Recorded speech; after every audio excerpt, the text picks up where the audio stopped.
Spirituality and premonition में आपका स्वागत है। हरे कृष्णा। चैनल से जुड़े सदस्यों का आभार और नए मेहमानों का स्वागत करती हूँ। अगर पहली बार चैनल देख रहे हैं तो मैं आपका शुक्रिया अदा करती हूँ। प्लीज़ मेरे चैनल को लाइक और सब्सक्राइब कीजिएगा। मुझे पूर्ण विश्वास है कि मेरी विकास यात्रा में आपका सहयोग हमेशा मेरे साथ बना रहेगा।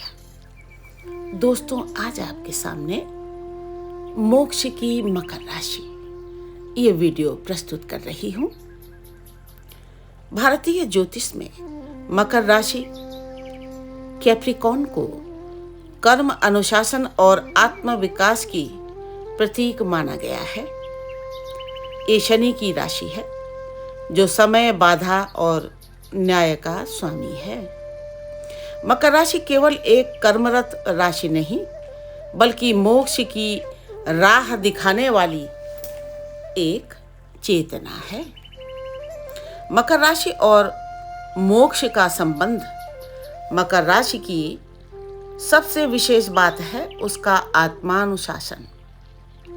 ये व्यक्ति को भीतर से कठोर, परिपक्व और जिम्मेदार बनाती है। ये यात्रा बाहरी सफलता से शुरू होकर अंततः भीतर की मुक्ति की ओर ले जाती है। शनि मकर राशि का स्वामी व्यक्ति को लगातार परीक्षा में डालता है। वो सिखाता है कि सच्चा मोक्ष केवल त्याग या ध्यान से नहीं बल्कि कर्म के माध्यम से प्राप्त होता है। ये कर्म योग का वास्तविक उदाहरण है। मोक्ष का मतलब जीवन से निवृत्त हो जाना या परे हो जाना और ईश्वर से जुड़ जाना, ये मोक्ष की अवधारणा है। मोक्ष प्राप्ति के बाद जन्म नहीं होते, वरना इंसान तो जन्म लेकर हर जन्म में दुख भोगता है। वो दुख मोक्ष प्राप्ति के बाद हमेशा के लिए समाप्त हो जाता है। मोक्ष दो तरह के होते हैं। एक होता है भौतिक मोक्ष, मटीरियल डिटैचमेंट। जब दुनिया बोझ लगने लगती है और व्यक्ति दुनियादारी छोड़कर, घर छोड़कर दूर जंगलों में मोक्ष प्राप्ति के लिए चला जाता है। प्राचीन समय में ऋषि मुनि घर त्याग देते थे, फिर कभी वापसी नहीं करते थे। मकर राशि वाले लोग बचपन में कठिनाइयों से जूझते हैं। वो जीवन के अर्थ को धीरे धीरे समझते हैं। जब जीवन की सारी उपलब्धियां, धन, पद, प्रतिष्ठा उन्हें तृप्त नहीं कर पाती, तब वे भौतिक मोक्ष, मटीरियल डिटैचमेंट की ओर भी मुड़ते हैं। ये मोक्ष किसी जंगल में जाकर साधु बनने से ही नहीं आता बल्कि मन की वैराग्य भावना से आता है कि अब कुछ पाने को नहीं बचा। दूसरा होता है भावनात्मक मोक्ष यानी इमोशनल साल्वेशन। जब हृदय खाली और स्थिर होता है, और ये मकर राशि के लिए तो बहुत महत्वपूर्ण है। भावनात्मक मोक्ष में ही मकर राशि का एक तरह से पूरा रहस्य छुपा हुआ है, क्योंकि मकर राशि दुनिया में रहते हुए भी दुनिया से लगाव नहीं रख पाती। कर्मभाव की राशि, प्रभु इनसे बहुत काम लेते हैं लेकिन दुनिया से जुड़ने नहीं देते। यहाँ तक कि जीवन साथी या संतान से भी एक लिमिट तक लगाव होता है, जबकि अन्य राशियां अपनी संतान के मामलों में धृतराष्ट्र बन जाती हैं। स्वार्थ, लालच, मोह में संतानों द्वारा की गई भयंकर गलतियों और उनके द्वारा दिए गए मृत्युतुल्य कष्टों को भी माफ कर देती हैं। अन्य राशियां, कई लोग अत्यंत भावुक होकर संतानों की खुशी के चक्कर में बड़े बड़े लोन ले लेते हैं और बड़ी परेशानी में पड़ जाते हैं। लेकिन मकर जातक पहले ही अपने परिवार को चेतावनी दे देते हैं कि उतनी ही चादर पसारिए जितना हमारे पास उपलब्ध है। ये कभी भी औलाद की भावनाओं में बहकर धन नहीं लुटाते। लेकिन ये मकर राशि ही अकेली राशि है जो जीवन साथी और संतान से इतना मोह नहीं रखती। ये गलत को हमेशा गलत कहते हैं। जरूरत पड़ने पर अपनी संतान को रुपया भी ट्रांसफर कर सकते हैं, लेकिन संतान से कभी धन या सेवा की उम्मीद नहीं करते और मरते दम तक अपनी खुददारी में जीते हैं। भगवान इन्हें समृद्ध रखता है। औलादों के आगे हाथ नहीं फैलाते और न ही औलाद या जीवन साथी की गलतियों को माफ करते हैं। हमारी मकर राशि माँ, जैसा कि मैंने पिछले अपने कई वीडियोस में आपको बताया है, हमारी माँ अपने होशो हवास में 90 की एज तक अपनी पेंशन के रुपये परिजनों और जरूरतमंदों को बांटती रहती थी, जो मैंने अपनी आंखों से देखा है। अब वो 96 एज में, जबकि उनकी याददाश्त खो चुकी है,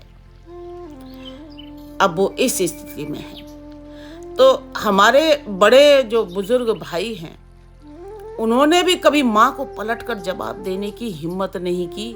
हमने कभी नहीं देखा कि हमारी भाई ने हमारी माँ को डांटने की जरूरत की होगी, जबकि हमने अपने आसपास और रिश्तेदारी में बुजुर्गों को अपनी औलादों से बहुत कष्ट में भी डरते और सहमते देखा है। मकर राशि में भावनाएं गहरी होती हैं, लेकिन नियंत्रित होती हैं। ये हृदय को व्यर्थ की अपेक्षाओं से मुक्त करती हैं। जब कोई व्यक्ति भावनात्मक रूप से स्वतंत्र हो जाता है, बिना अपेक्षा, बिना भय, बिना पीड़ा, तब वो भावनात्मक मोक्ष को छू लेता है। ऐसे लोग समाज में रहते हुए भी अलिप्त रहते हैं, जैसे कमल कीचड़ में खिलता है लेकिन छूता नहीं। मकर का प्रतीक और मोक्ष की यात्रा। मकर का प्रतीक है सी गोट, आधा मछली आधा बकरी। ये आध्यात्मिक रूप से दो दुनियाओं का संकेतक है। मछली जल तत्व, अवचेतन गहराई और भावनाएं। बकरी पृथ्वी तत्व, पर्वतारोहण, संघर्ष और उपलब्धि।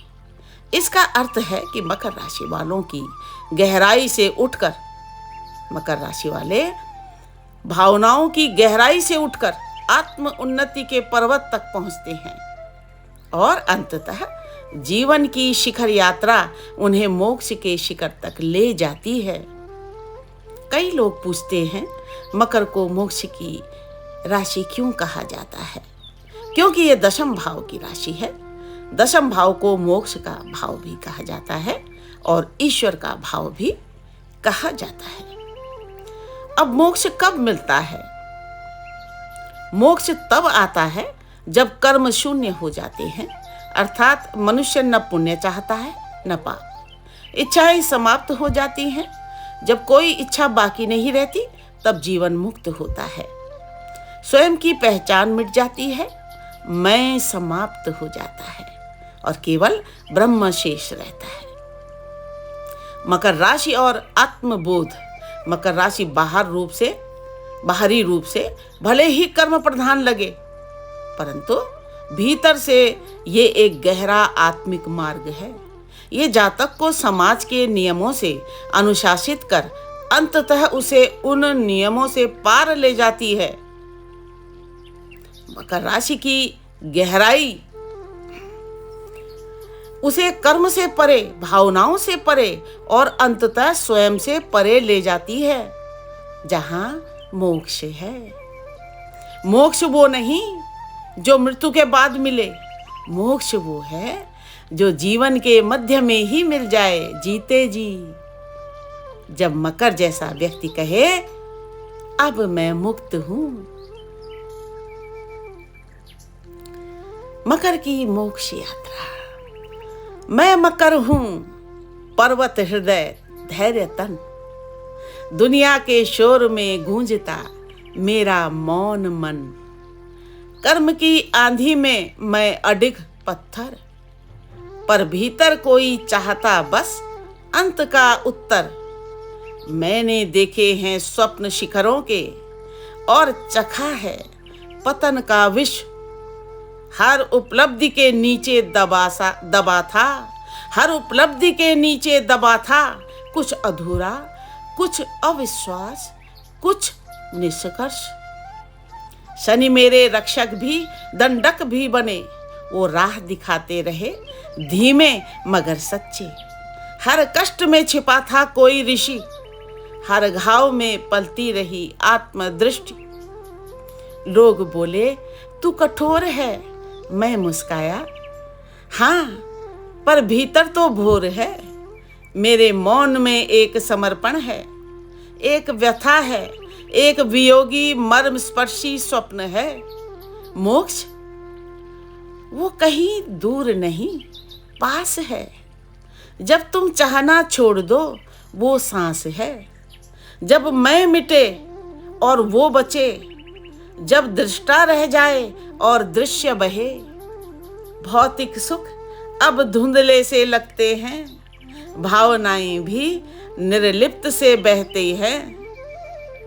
मैं अब न जीत चाहता हूं न युद्ध, बस शांति जो न शब्दों में समाये न बुद्ध में।